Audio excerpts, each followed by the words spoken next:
Então, nós estamos comentando sobre as doenças na perspectiva da trimembração humana, né? E a gente falou que a trimembração, ela configura um sistema neurosensorial que tem todas as suas características, um sistema metabólico, que está nos membros, e um sistema rítmico, que fica no meio, né?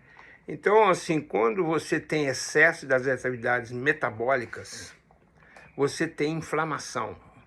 Isso, você tem calor, você tem expansão, você tem movimentos. E os processos em excesso das atividades neurosensoriais, que são o frio, a contração, são doenças crônicas, degenerativas, são as alergias e hipersensibilidades. E os processos rítmicos é o que traz a saúde, né? Então, a gente chama de doenças inflamatórias as doenças quentes, e as doenças esclerosantes, as doenças frias, que prevalecem muito assim. Então, esse sistema essa desarmonia entre os sistemas que traria a doença, e você precisa harmonizar os sistemas para que possa trazer a saúde, e o sistema rítmico que pode fazer isso, né?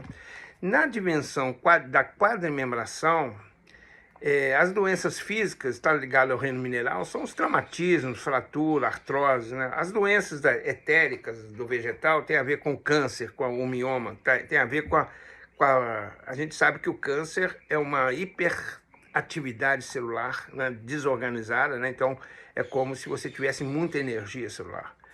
E você tem as doenças na quadrimembração ligadas às astrais, a gente podia chamar dos animais, que está ligada à dor. Toda dor, paralisia, hipertensão, elas estão ligadas a essa perspectiva astral, né? É por isso que a gente, quando está dormindo, a gente não sente dor, né? Porque nós não estamos com a presença do corpo astral. E a dimensão humana do eu, você tem as doenças autoimunes, o reumatismo.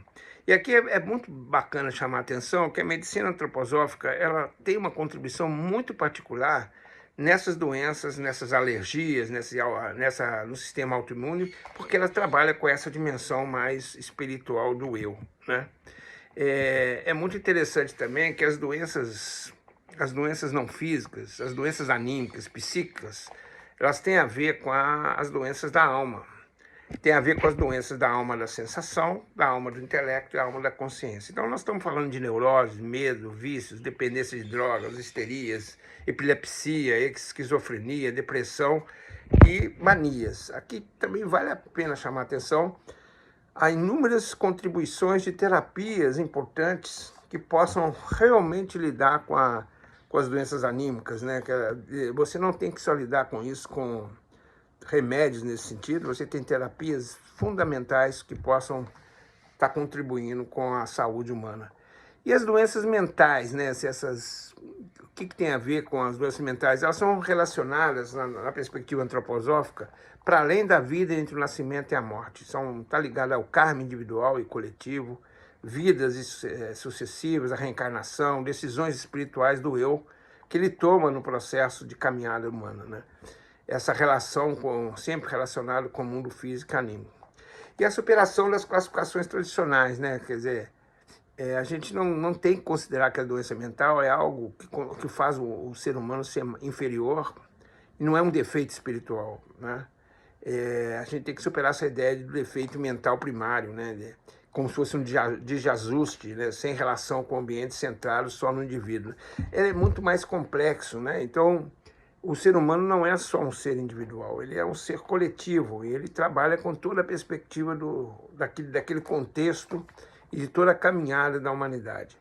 Tem uma doença que eu tenho até me dedicado, porque eu acho que ela é um sinal do tempo, que é o autismo, né? Se for muito comum pela quantidade de crianças hoje que nascem com doenças. E o autismo, o espectro do autismo é muito importante, né? E a gente entender. No ponto de vista mais corporal, né, o autismo é uma dificuldade entre o sistema metabólico e o sistema neurosensorial. É como se o corpo etérico fosse dos órgãos é fraco, e o eu não consegue se relacionar com o processo do metabolismo, né? Então, assim, eu queria terminar assim, dizendo mais uma vez, né, que é uma introdução. Aqui é um convite para vocês procurarem cada vez mais aqueles interessados a buscar, dizendo que já existe, assim, de forma muito concreta na literatura, na experiência humana, muita reflexão interessante que avança naquilo que está no cotidiano, né, em relação à doença. A doença, sim, pode ser um caminho de autodesenvolvimento humano. Ela principalmente a forma que a gente encara e supera, né? E o Rudolf Steiner, ele tem uma frase que me motiva muito, assim, né, que a nossa mais elevada tarefa como ser humano deve ser a de formar seres humanos livres e sejam capazes de por si mesmos encontrar propósito e direção para as suas vidas. E a superação da doença é uma coisa extremamente importante. Saudações a todos e todas.